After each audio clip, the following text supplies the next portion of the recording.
nouvelles graves accusations de l'agence de presse marocaine contre l'Algérie. L'agence de presse marocaine MA poursuit ses attaques contre l'Algérie. Dans une nouvelle dépêche du 13 août, l'organe de propagande marocain accuse l'Algérie d'être responsable de l'enlèvement et de la torture du dissident du Polisario, Ahmed Khalil. L'agence de presse marocaine citant une décision du Comité des droits de l'homme CDH, un organe de surveillance du respect par les États signataires du Pacte international des droits civils et politiques, accuse les autorités algériennes d'avoir kidnappé par des agents du DRS en plein centre d'Alger, la matinée du 6 janvier 2009, indique-t-on. L'agence officielle du Maroc prétend que ce comité aurait établi la responsabilité entière des autorités algériennes dans l'enlèvement du dissident du Polisario, Ahmed Khalil Mamoubre. Selon la MAP, le CDH regrette l'absence de coopération de l'Algérie, tout en exprimant sa préoccupation quant à l'absence, au-delà du cas d'Ahmed Khalil, de recours effectif auprès des tribunaux algériens pour les populations se trouvant sur son territoire, dans les camps de Tindouf. Lors d'un déplacement à Alger en janvier 2009, Ahmed Khalil, NED et LR avaient été abordés par deux individus dans la rue qui l'ont ensuite forcé de monter dans un véhicule. Il fut par la suite emmené vers un endroit inconnu, écrit l'agence de presse marocaine. Et d'ajouter que le CDH a estimé qu'Ahmed Khalil est toujours détenu en secret par les autorités algériennes et est victime, ainsi que sa famille, de disparition forcée, indique la MAP.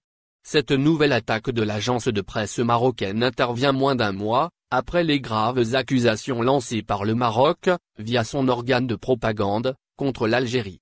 La MAP avait accusé les autorités algériennes de détournement de l'aide humanitaire européenne destinée aux réfugiés sahraouis des camps du Tindouf. Dans une dépêche du vendredi 17 juillet, l'agence officielle marocaine a fait parler Marco Iaconetti, expert en politique internationale, pour appeler les instances européennes à ouvrir une enquête sur le sort de l'aide humanitaire octroyée au camp de Tindouf en Algérie. Vacances d'été en Algérie, ce qu'il faut savoir sur les mesures sanitaires. Le ministère du Tourisme, de l'Artisanat et du Travail familial a mis en place un protocole sanitaire anti-Covid-19 pour la relance des activités touristiques. Ce protocole a été notifié aux opérateurs qui activent dans le secteur. Il sera mis en pratique dès la reprise des activités, prévue samedi 15 août en Algérie.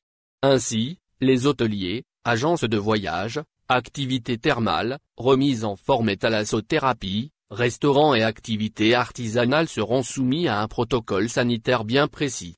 Ces règles seront aussi mises en pratique sur des plages surveillées et autorisées à la baignade ainsi que dans des espaces de détente et de loisirs, des hôtels, des cafés et des restaurants qui rouvriront de façon graduelle. Ce protocole consiste, entre autres, à équiper les établissements de masques, de gel hydroalcoolique et de marquage au sol pour organiser la distanciation. Le mouvement des personnes doit éviter les croisements, et vitres en plexiglas à l'accueil. Ce protocole consiste, aussi, en le nettoyage des yeux de passage, lobby, ascenseur.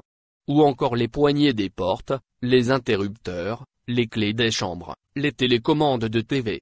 Pistolets thermiques à l'entrée des établissements. Le ministère du Tourisme a également prévu des pistolets thermiques pour la prise de température à l'entrée des établissements. Le protocole exige le respect des mesures barrières, limiter le nombre de baigneurs dans les piscines, selon leur capacité, et mettre en œuvre les consignes sanitaires adéquates, telles que le nettoyage et la désinfection systématique. Une mesure qui ne sera pas mise en pratique de sitôt, étant donné que les piscines ne sont pas encore autorisées à ouvrir alors qu'elles sont les principaux atouts des hôtels. Par ailleurs, en ce qui concerne la restauration, il est demandé de supprimer le self-service et de respecter l'impératif de distanciation physique pour le service restauration. Il est aussi recommandé d'opter pour le room service et la restauration en plein air. Le ministère exige de renforcer les mesures d'hygiène qui touchent le débarrassage des plateaux, chariots, serviettes, verres, nappages, etc. Il oblige les restaurateurs à renforcer les mesures d'hygiène dans les espaces de production et de service, restaurants, chambres. Blocage, sabotage et contre-révolution, la colère de Tebboune. Selon le chef de l'État, des personnes espèrent toujours revenir au pouvoir, en œuvrant contre la stabilité du pays. Il a affirmé que l'État combat l'argent sale et le reste de la bande. Dans un discours de 40 minutes qu'il a prononcé hier au Palais des Nations du Club des Pins, à l'ouverture des travaux de la rencontre gouvernementale, le chef de l'État Abdelmadjid Tebboune s'est frontalement attaqué aux fonctionnaires et aux responsables, des collectivités locales notamment, qui s'échinent à exacerber la colère des citoyens. Il a affirmé que dans certaines wilayas, ces orientations et les décisions prises par le gouvernement ne sont guère exécutées. Au lieu de prendre en charge les préoccupations des populations, des problèmes supplémentaires sont créés. Ces situations sont induites par de mauvais réflexes. La passivité tue l'initiative, a-t-il commenté. Il a regretté que dans une multitude d'agglomérations, les autorités locales n'accordent pas d'intérêt à la réalisation du programme tracé pour l'amélioration du niveau de vie de millions de citoyens vivant encore dans des zones d'ombre et presque à une autre époque, comme s'il s'agissait là d'un destin scellé. Montrant qu'il est dans l'action, le chef de l'État a informé qu'il a ordonné la suspension de responsables locaux qui ont failli à leur mission. Ce n'est que le début. Nous avons lancé des enquêtes sur la gestion des collectivités locales, a-t-il mis en garde.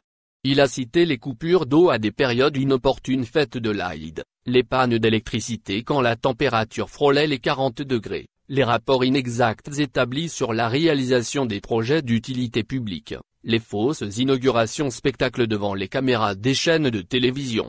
Je croyais que ces comportements n'existaient plus, malgré le Irak béni et toutes les décisions prises par l'État pour soulager le quotidien des citoyens. Des images abominables nous parviennent encore, s'est-il étonné. Pour le président de la République, ces dysfonctionnements ne sont pas fortuits.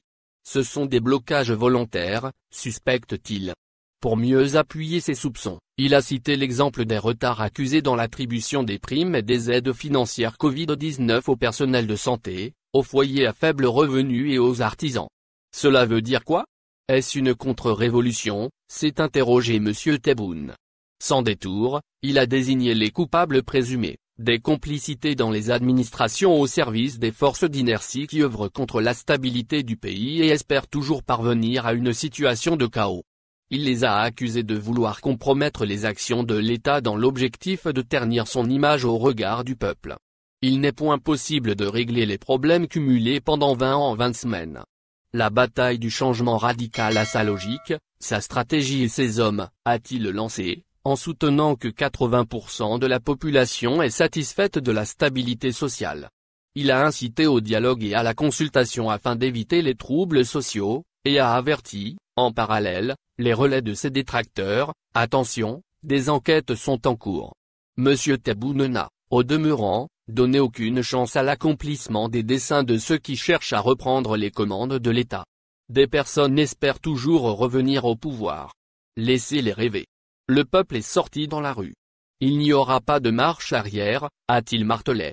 Fermement, il a affirmé qu'il s'attellera à en finir avec l'argent sale et le reste de la bande. Il a rappelé que des responsables étaient désignés et des recrutements opérés par téléphone ou autour d'un verre, avec des sacs d'argent, dans la nuit. Il a évoqué ensuite des personnalités qui sont en prison, mais que leurs millions de dollars sont distribués à l'étranger. Qui en a donné les ordres? Qui a sorti ces millions de dollars? Le peuple doit savoir. D'aucuns pensent qu'il faisait allusion au contrat de lobbying liant l'ancien président du FCE Ali Haddad à un proche du président américain, Donald Trump. Pas évident.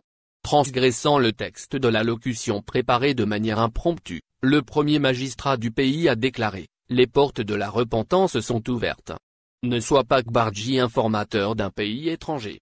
À quoi fait-il allusion?